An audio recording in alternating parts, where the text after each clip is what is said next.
While Polyev tries desperately to rebrand himself, there's something very cynical about the way in which it's been done. Now, this is a guy who's been linked to the Proud Boys. This is the most active, it seems, extremist group in Canada right now. They're a neo-Nazi group, veiled thinly. And their slogan is Canada First. It really reminds you of a slogan of some other asshole. America First. So, is Poilievre really trying to convince you that he's suddenly changed and is now all about fighting America, standing up for Canada, having a vision for the people? Or is the truth of the matter that he's a corporate puppet, much the same way that Trump is, who's looking to install all the same kind of politics and ideas and oligarchy right here in Canada? The same kind of trend of nationalism, racism, bigotry, all being used the same way. And Poilievre, he's not alone. Ford is cynically trying to pretend that he's something other than Trump-style politics. To me, what these people really represent is cynicism. We're in an era of cynicism, nihilism, celebrated narcissism, and runaway postmodernity. And this distorted worldview is forced into my brain every time I open Facebook and have a long lineup of extremist right propaganda sources, many of them out of the United States. Obviously, it doesn't fit my algorithm whatsoever, but that's why it's being forced at me, I think. I think my algorithm is like, oh, attack this guy. So then you got to ask yourself, why would Mr. Polyev pick a slogan that's linked to a white supremacist organization here in Canada? Quite possibly an organization that will one day be branded as a terrorist organization when the chips settle here in history. Why would he choose that, knowing that people have linked him to that party, knowing that there's been criticisms about them being too cozied up to them? Why would he choose a slogan that they use, knowing people like me will know exactly what, they know people like me will know exactly what this means. They'll know exactly that it's virtue signaling to far-right forces that, no, we're still the same Conservative Party. We still intend to sell Canada out. We still intend to serve the interest of the rich and pretend that we're doing it for you. We'll give you token gestures like, oh, we'll help you normalize your racism and bigotry, and in return, we'll give incredible wealth in the form of major tax breaks to the 1% elite of Canada. That's Poilievre's vision, to suck up to Trump when he's given the chance and sell us out. Because he believes in the same things. Poilievre believes in what Trump's selling. He believes in the tenets that the Proud Boys have on their flyer there. You look at the flyer and look at the interesting things that the Proud Boys say that they're in favor of. In fact, why don't we take a second here and just have a look at that ourselves and try to ascertain what it is the Proud Boys are actually in favor of. It does. It reads like something right out of the conservative policy book here. The Proud Boys, Canada First, minimal government, maximum freedom. Minimal government, maximum freedom. You got to think about what these catchphrases actually mean, because they sound really good as slogans, but when you start putting it down to it, anti-political correctness. So we want the narcissistic, nihilistic, self-serving, selfish right to laugh at whoever we want to laugh at, to be rude, to be mean, to be harsh, to hate people because they're different, to call people fags, to call people names, to use the N-word, to say whatever you want to say. Who cares about them liberals? It's my freedom. It's my freedom to say something that might squash your freedom. What about your freedom? Your freedom to not be harassed. Your freedom to be treated equally before the law. To be treated equally in public. To be treated equally on the job site.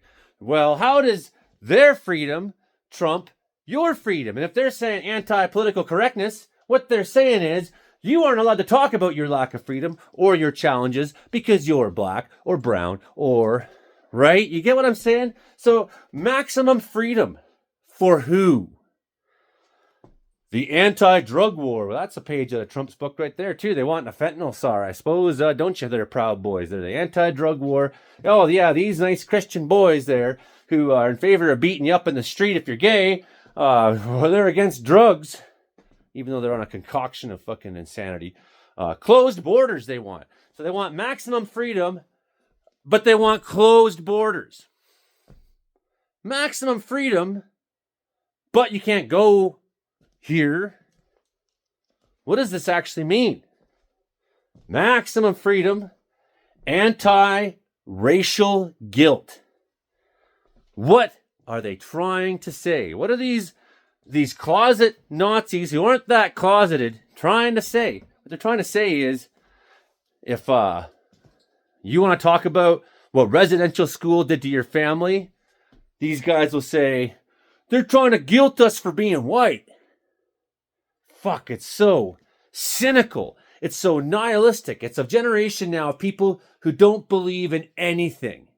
They don't believe in anything. All they care about is their right to laugh at people, to mock them, to be shitty, to say whatever. That's free speech, is me being a piece of shit to everybody I can. Pro-free speech, it says. Well, how can you be pro-free speech if you're anti-political correctness?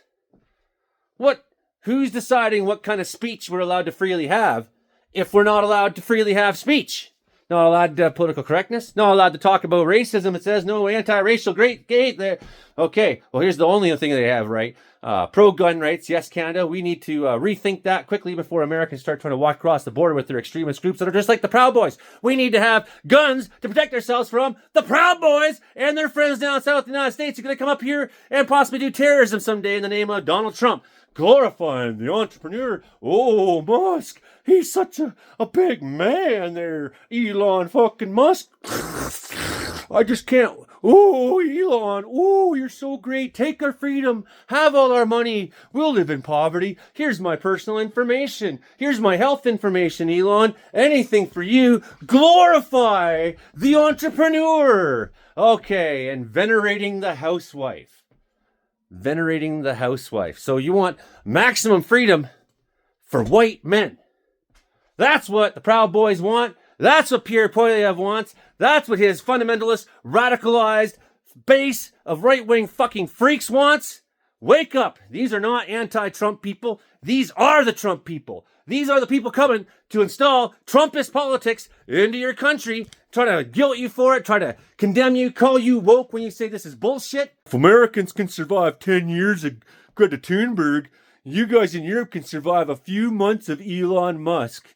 Yeah. Because I remember when Biden gave Greta Thunberg unilateral control over the entire federal government. I remember when Greta Thunberg there took over an entire social media platform and started catering it to attack people's sense of reality to the point where they don't know what's fucking real and what's not anymore. I sure remember that Greta Thunberg, who had that amount of power and control over fucking everybody around her, so much that even the President of the United States was getting out of there and babysitting his little bastard child while he sits there and gives a speech about how, oh, I'm all for accountability. Because you know what? These people, sure he is. No, he's not. When he talks about transparency, what he means is he can say and do anything and his freak base will keep supporting him.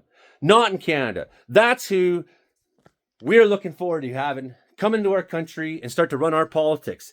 Who is giving it? Are you trying to tell me Elon Musk isn't giving fucking Poilievre some money? You think he's not? Do you think he's not? They're giving money. He's giving money to the far right, openly fascist, pro-Nazi party running in the German election, the AfD, gave money to conservatism in the United States and many countries in Europe. You think he's not helping bankroll the Conservative Party too? Wake the fuck up.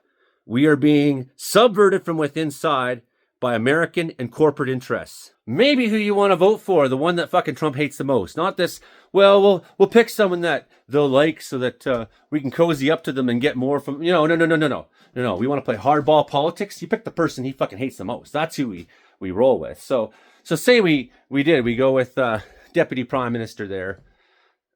People aren't going to vote for, nonetheless, right? So then you're stuck with Carney, who is a banker. Is in some ways an honest politician, except what he's honestly saying, I don't know all like. This is another guy who's in favor of tax breaks. The whole talk of deregulation between provinces is kind of a corporate play. See it for what it is. Fortunately, Carney can speak and write at a grade 6 or above level. It's like we're looking for somebody with some fucking stability. And it's not Pierre Poilievre. It's certainly not Rob Ford. Or Doug Ford, or whatever his fucking name is. Doug Ford, who pretends he's all gonna stand up for working Canadians, and he's all on our side. And then he goes down to the United States and talks about AmCan. First, he's like, put Canada first, he says. Then he goes down there and starts promoting this idea of the AmCan partnership, a new North American. It's just another version of joining the U.S. AmCan. It would have sounded awesome to put Can-Am. You can't even put fucking Canada first in your own fucking name, Doug. AmCan. Doug, who loves Trump, loved him, and then pretended that he was shocked and abhorred. Oh, I can't believe this. Well, I'm now the Canada First guy. He goes down there to the States, does all this campaigning for basically free to the American media, who won't ask him a serious or tough question. And you can't tell me that he's really for the working Canadian. He's had a lot of time to be for the working Canadian and hasn't fucking done it. Ontario, I implore you, punish Doug at the polls. But I saw who he's running against. Like, these are useless, fucking pathetic people. They don't have a clue what we're up against. They don't understand how serious and how bad the clear and present danger is. They have no understanding of the fact that we are in serious danger here as a country. We're in grave danger. Our sovereignty's in danger. Our culture's in danger. Our economy's in danger. And perhaps we are in danger of someday being forced to cede territory. And don't pretend to me that this is somehow all normal. That America just talking about annexing us right out of the way. That's just another normal day in politics. Like, no, that's not normal. That's not normal at all. It's very dangerous. It's very scary. And when they start giving reasons like, well, they need us to come protect them. What do you think Hitler said when he wanted to take over the Sudetenland, parts of Czechoslovakia, and then take over Danzig? He's like, well, we got to protect the German-speaking people there. We're coming for protection. We're coming to protect you. Are you kidding me? You think the Americans are going to come to Canada protect us? Give your fucking head a shake. Headline: Nazi flags can fly in Utah schools, but not pride flags. GOP lawmaker says a new bill would allow for Nazi and Confederate flags to be displayed in some instances in Utah schools and government buildings, but pride flags would be banned. That's from the Salt Lake Tribune. Like, what kind of a fucking age are we in? Where someone would say to you that a Nazi flag is better than a pride flag. Who did the Nazis attack and jail and persecute and murder? People who'd fly that pride flag. Remember that. You are literally supporting Nazism now. You're literally supporting a fascist coup in the United States. If you think that's funny, but that's what it all boils down to with a lot of people. Ha ha ha, that's funny. Ha ha, yeah. It's like the weirder shit gets, the more they keep laughing. We'll own the libs. That'll show them snowflakes. And as you just march relentlessly into a deeper well of irrational behavior and ridiculous sloganeering, you can fly a Nazi flag at a Utah school, but not a pride flag. Think about that. My Facebook feed is now a constant stream of propaganda. It's trying to brainwash me into believing a whole bunch of bullshit about Musk, about Trump. Nobody in their right mind would think that this stuff suits my algorithms. Quite the opposite. I'm targeted probably because of the algorithms. Facebook is the delivery system for a new kind of thought control and fascism, as is X. X overtly, right? And the reason why I'm talking about Facebook is because everyone seems to understand now that X is just this cesspool of bullshit and lies and anger and white pride and It's like the platform that's used to normalize the coup. Okay. So I report these pages that come up. And but they just keep coming. They keep coming. People don't realize they're being targeted. They don't realize, they don't understand what manufacturing their consent means. So I plan to be loud. I plan to yell from the rooftops. I plan to do whatever I can to counteract this constant stream of misinformation, of attack on science, of attack on reason, of attack on truth. I believe in truth still. So in reading this statement from Jim Elliott, I'm not trying to, I don't think this is actually targeted towards people who said, I don't know, I'm not taking the vaccine, or maybe you went to one rally against it in your town.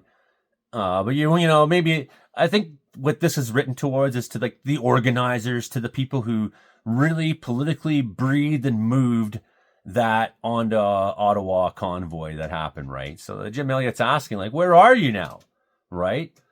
You fake patriot, truck humping losers. And in 22, they threw the biggest, most embarrassing temper tantrum in Canadian history over the mild inconvenience of a fucking mask and a vaccine. They clogged downtown Ottawa, blared their stupid horns, harassed hardworking people, and don't tell me they didn't, because I have friends in Ottawa who told me they were scared, they were targeted, they were yelled at, they were attacked and harassed by this convoy of Proud Boy lunatics. They smeared their bullshit all over the Canadian flag and pretended that they were the heroes. And you cried your eyes out about freedom while actively making a living making the living hell for everybody else around you. Okay, so, but where are you now? Canada is actually facing a real crisis, an existential crisis. Trump's talking about annexing us, turning camp into a fucking 51st state. So where are you? Where's your self-righteous, chest-thumping, flag-waving outrage? Where's your big, tough freedom convoys now? Gone. You've all disappeared. Crickets. There's not a peep from any one of you hypocritical, useless sacks of shit. And we all know why. It's because you want this. You want Canada to be turned into America light. Yeah, you want Trump to steamroll over this country, drag us into a psychotic fascist nightmare. You love that bloated, racist, rapist, orange diaper-wearing cunt piece of shit. You worship him like a god because you're not real Canadians. You're nothing more than MAGA wannabes. Bootlicking, brainwashed sheep who would sell your own country out in a heartbeat just to feel closer to your big, strong American daddy. Where's all the energy you had when you were pissing yourselves over vaccine mandates? Where's your fucking convoy now? Where's your freedom flags? Where's your self-important bullshit about government tyranny? You were willing to cripple our fucking economy over public health measures. But here's an existential crisis, an actual one, an actual existential threat that's looming over our country, and you rolled over and spread your cheeks for Trump without much more than a whisper. You'd rather have Canada absorbed into the United States than live in a country that doesn't cater to your ignorant, selfish, right-wing delusions. And I would add to that your post-modern, narcissistic nihilism. You never gave a shit about Canada. You didn't give a fuck about freedom, because our freedom's under threat now. So are you patriots or are you traitors? When it comes time to actually defend our country, you failed. You're a disgrace to every single person who actually loves this country. So go ahead, keep waving the flag like you haven't completely disgraced it. Keep whining about how you're the real Canadians while you sit there with your thumbs up your asses doing nothing as a real authoritarian fuckstick threatens to take away our sovereignty. The rest of us see you for what you are. It's very telling to me, Andrew Coyne from the Globe and Mail. I mean, I don't consider this guy very liberal at all. In fact, there's been often that I've been watching CBC and he's on there talking on the political panels. And I think, man, you are so square-headed. You're so in the box. This is how politics is supposed to be. I consider Andrew Coyne a bit of a conservative. But he writes this. Take note. It's Andrew Coyne writing this. It's not Joey Only saying this. I mean, I've been saying it for fucking years. I've been screaming it for the last couple. This is Andrew Coyne from the Globe and Mail saying this. I wonder if we have underestimated the gravity of the situation democratic world faces. What a dishonest question. What do you mean you wonder if Andrew, we have underestimated the gravity of the situation the democratic world faces. Say it properly. Even now, as the United States hurtles towards autocracy, he's at least honest, thank you, Andrew, the petty, grotesque, perhaps telltale story, better than anything else, a reporter barred from the White House for not using the name Gulf of America. Orwellian shit. President Trump naming himself the chair of the Kennedy Center by a unanimous vote of its board. The tendency is still to describe events in relatively conventional terms, like pretending like this is still just another ordinary fucking day. For example, the mistakes that Trump is said to have made in his dealings with Putin of the United States as an unreliable ally. No, this is more than them being an unreliable ally. This is complete selling out. Let's call it what it is. But that is not the situation we're in, says Andrew. The policies on Ukraine announced, or rather confirmed this week by Mr. Trump and his defense secretary, Pete Hegseth. Peace talks without Ukraine. Ukraine locked out of NATO membership indefinitely. Russia keeps all territories gained since its illegal and unprovoked invasion because, as Mr. Trump said, they lost a lot of soldiers. They're not concessions at all. No, they're demands. Aimed not at Russia, but at Ukraine, and presented to it jointly by the United States of Russia and America. They are a peace with the Trump administration's very clear signaling that it will not be bound by Article 5 of the NATO treaty, that the United States will not, as promised, come to Europe's defense should Russia broaden its attacks on it, but will, as Mr. Trump so memorably put it, let them do whatever the hell they want. Fucking terrifying. It's like World War II all over again. Instead of Poland, we'll carve up Ukraine between me and you. That's kind of what's going on here, right? It's like when the Germans cut Poland in half with Stalin. We're really in a similar situation here where they're just going to say, well, Russia can have what it's invaded already because they lost so many soldiers. What a fucking ridiculous statement. It's like, so you defend yourself successfully, that the other team can have your country anyways because they got their asses kicked. Unbelievable. Unfucking believable Orwellian shit here. The party told you to reject the evidence of your eyes and ears. It was their final, most essential command, said George Orwell in his book, 1984. You didn't see that.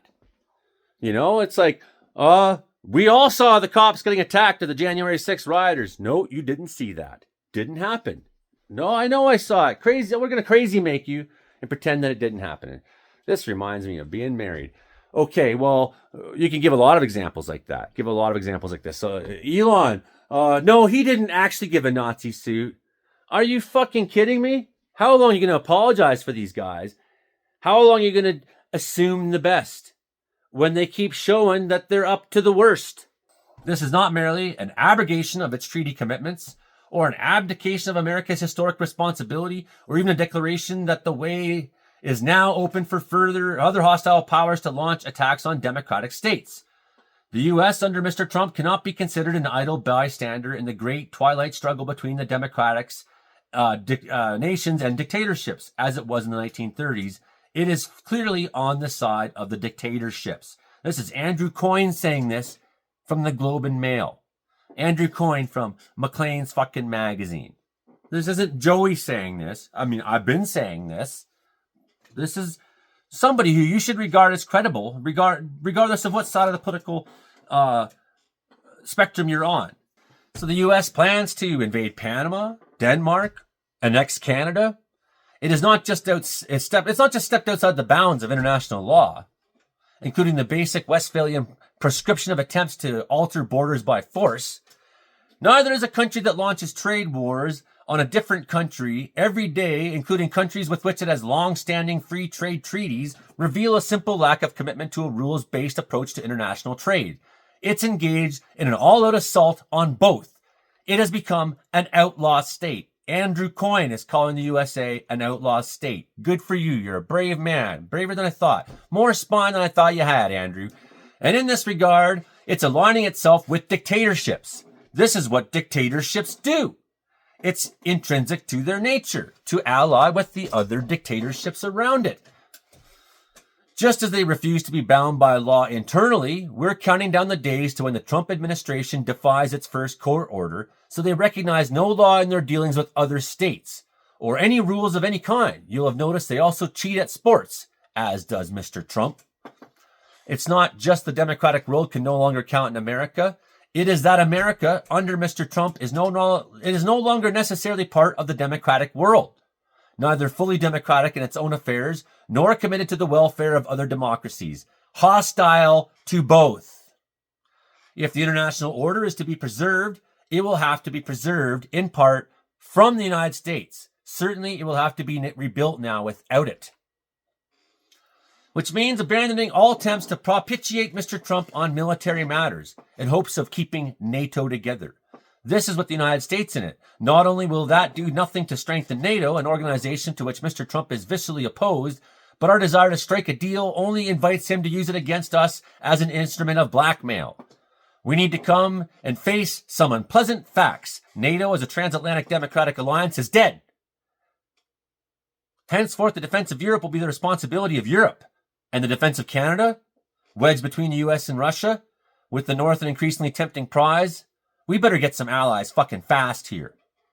Don't fool yourself. This is Andrew Coyne saying it. You know who reads the Globe and Mail? The business people, the politics people, the people who have, not the people who sit there at the coffee shop every day saying, well, I heard the vaccines are caused by chemtrails or this flat mandate gay something or other. You know, not those people. The people who read the Globe and Mail are generally on the more academic and intellectual based side of the country. The people who are generally serious. This is what someone who is serious is saying to serious people. The same applies to the WTO, World Trade Organization, or any of the instruments of international cooperation developed after the Second World War, in which the United States played a constructive part. They will have to be reconstituted de jure or de facto without it. We will need new defense alignments, different trade arrangements, the whole 9 yards. We need to completely cut fucking ties, is what Andrew's saying. It's not our choice. It's America's. It's at least the Trump administration's choice. The democratic world must therefore regard and treat it as it does any other non-democratic country. Not as an ally to be consulted, but as an adversary to be contained. Thank you. Hit like, share, and subscribe. We'll keep talking to you every once in a while. Next up will be a weather video about when the storm is coming to BC this week. Probably Wednesday, I think. We are now in the pattern change that's happening. It's a slow change, as I said last weather video. But it's happening. It's happening. It's going to start getting warmer. I can't wait. I can't wait. It's beautiful outside today. I'm going to go out there and enjoy some of it. Bye now.